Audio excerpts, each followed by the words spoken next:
Thank you, Mr. Chairman, and good morning, Madam Secretary. What a pleasure listening to your answers. Thank you. It's a big difference than it was a few years ago.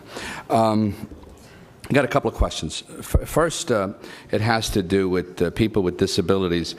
Do you have an unemployment number for people with disabilities? I believe nationally it's 12.9%. It's in that vicinity. They have a higher unemployment rate than the general population. And how about in PA? Is it? We are better than the national average. I'm sorry. Offhand, I cannot remember that figure, but I can get that for you. I know that we do better as a state than the nation does as a whole. Supposedly, there's a memorandum of understanding between the OVR and the Veterans Administration. Can you comment on your efforts with the veterans with disabilities? Because there's a tremendous amount of them coming back. And yeah, we have. We've been looking at veterans in general, specifically at the request of the governor for our returning veterans, both those with disabilities and those without, to find them jobs. It's our responsibility, our duty.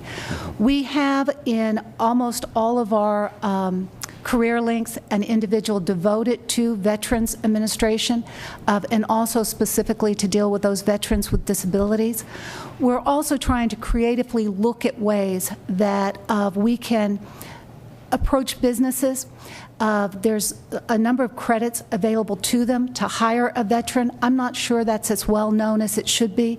We're trying to get that word out so that employers know that there's tremendous advantage to hiring a veteran, and that they realize the kind of abilities that they can do and the assistance that can be provided.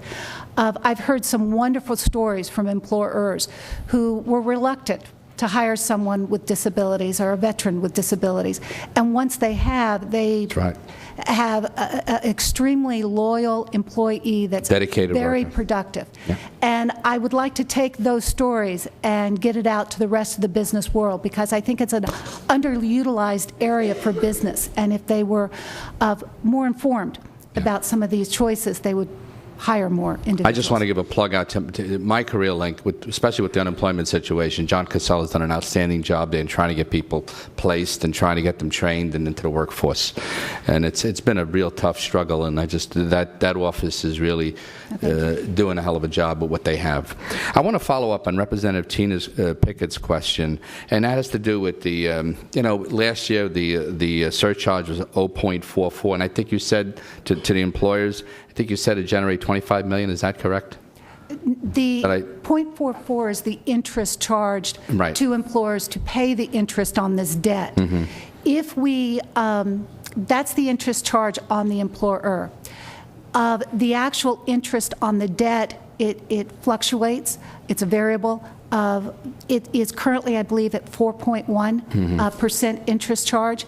If we floated a bond, we could probably half that to 2%. Halving it is that $25 million savings to the fund a year. Hopefully we'll be able to help some of these employers because they're really having a tough time. What's the rate in 2012, the one we're in right now? Have we increased the rate, or is it the same? The interest rate is still 0.41, I believe. What has occurred is that the FUTA tax credit now is slowly being lowered, which in essence is an increase in tax for business. So it was added 0.3, it started at 6, it's now 0.9. Next year it will be 1.2, and every year thereafter, businesses are going to see their tax just to pay this debt go up 0.3% every year. Now, in real dollar figures, that's just to pay the debt. I'm not talking about the additional costs on interest or the base costs that are paid into the fund normally. This is just to pay the principal on the debt. This year, I think it was $139 million. Next year, it jumps up to $259 million. The year after that, $300. And so it keeps increasing. And if I may, these are all dollars that are going to Washington, D.C. They're tax dollars. They're not staying in Pennsylvania. They're all being sent directly to Washington, That's part of that D.C. $3.5 billion shortfall. Exactly. Yeah. This is on a personal note, and it has to do with an inspector that visits the Salvation Armies in the Northeast, and how that person is interpreting a 1924 law. I'm going to talk to you privately at the end, if that's possible. I'd be glad to. Thank you.